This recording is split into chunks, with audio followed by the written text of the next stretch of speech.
Matapos deadmahin ni President Marcos si VP Sara na PBBM.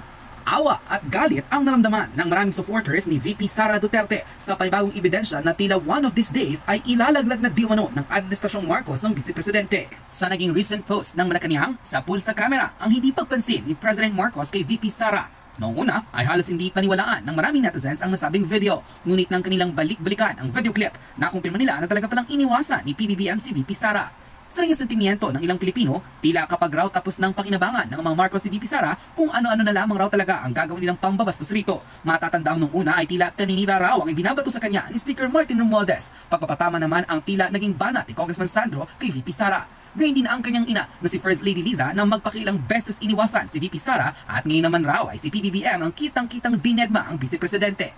Nakakaawa raw talaga sa parte ng mga Duterte na noong una ay sa abot ng kanilang makakaya, tinulungan nilang manalo si President Marcos ng 2022 election via landslide victory. Ngunit tila ngayon ay hindi raw nila lubos akalain na hahantong na sa ganito. Pang-dedma sa Vice Presidente na maaaring naging malaking parte sa pagkakapanalo ni PBBM noong eleksyon.